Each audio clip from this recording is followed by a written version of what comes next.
I find that I run into this a lot. People who come into contact with people like me, which are individuals who have come out of the LGBTQ lifestyle by the grace of God, right? By the love of God, by the conviction of God, the calling of God. People always wonder, okay, well, why do individuals who say they're ex-LGBTQ, how do they go back into the lifestyle or turn from that theology that they once held their convictions upon, which is God delivered me, right? And then all of a sudden they go back into that lifestyle. There's so many different reasons for that, and you can't put everyone into one box. One thing that I have noticed, I know many people that are ex-LGBTQ, and let me tell you something, the character development that God does in each and every one of us, man, it is not easy. Talk about a wilderness, talk about a journey. This journey is oftentimes you are walking alone in this thing. Yeah, there's people who are there with you, but it isn't always close-knit, close friends who are there with you, encouraging you all the time to continue this race, right? There's only so many people you know who are ex-LGBTQ and who can encourage you based off of firsthand experience of this. And so there's people who I know who have come out of that lifestyle, right, on fire for God, and then all of a sudden, because of their loneliness, they go back into the lifestyle. Man, so many of us are just single. And, you know, all these thoughts go through our mind. Well, maybe is it because I'm not girly enough? Or maybe I'm not man enough? Or maybe is my past going to scare someone away? And we think all of these things. And, you know, I don't think that that's always true, but I just honestly see a lot of singleness.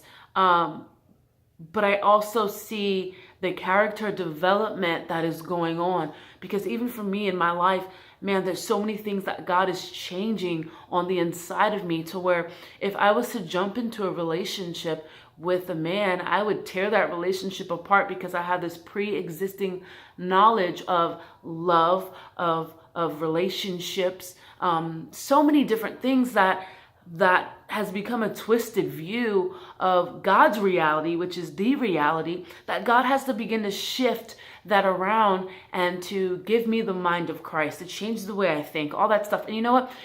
It takes time.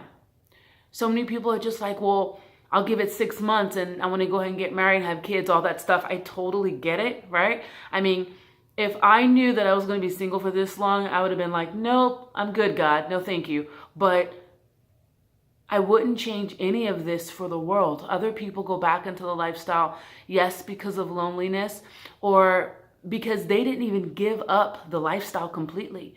So many of us still have the same set of friends, going to the same parties, hanging out with the same people.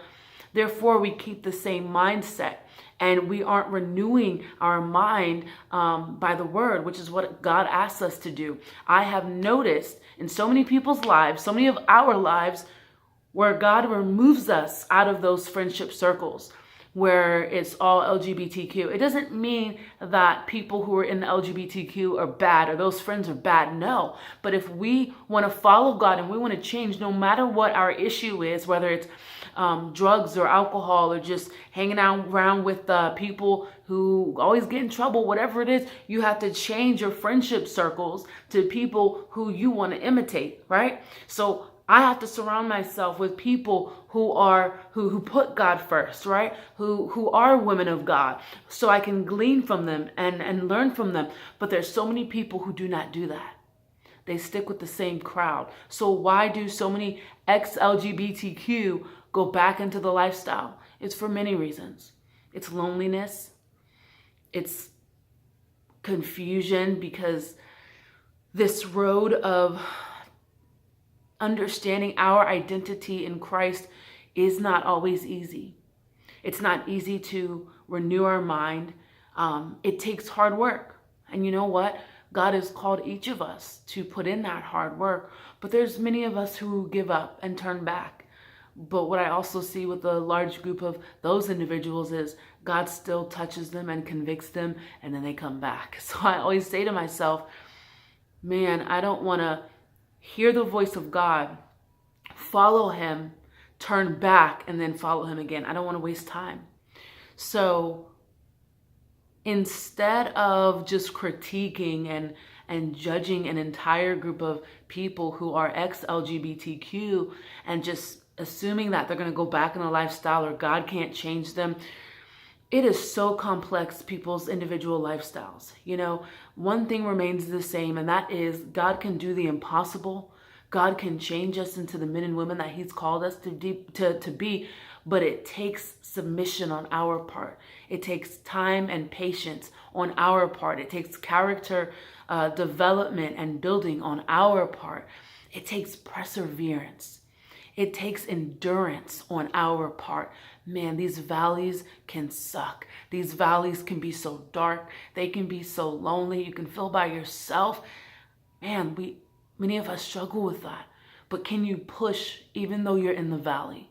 Can you keep moving even though you're in the valley? Do you have the endurance? Because it's endurance that produces hope, where our faith is strengthened.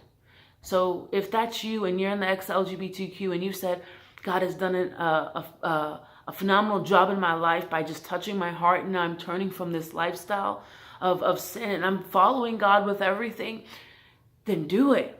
But know that it takes hard work. Can he totally change you? Yes. Yes, he can.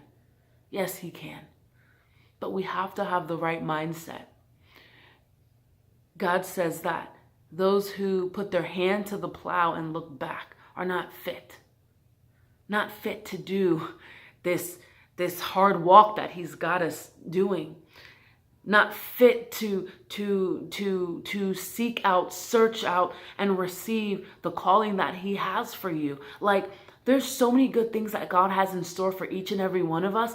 How come all of us aren't thriving? And it's partly because we keep turning back. We keep putting our hand to the plow. We're following God. We're doing everything. But then we keep looking back at that old lifestyle. We keep looking back because we're lonely. We keep looking back because we're depressed. We struggle with depression. We keep looking back because we don't have any friends. We keep looking back because, it's familiar, and familiar things are comfortable. And what's ahead of us is confusing, and we're unsure, and we're scared.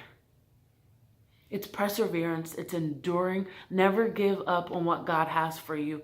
So to everyone that's a part of the ex-LGBTQ, keep pushing. Man, reach out to someone who will love you exactly where you are and walk with you and guide you. Love you guys.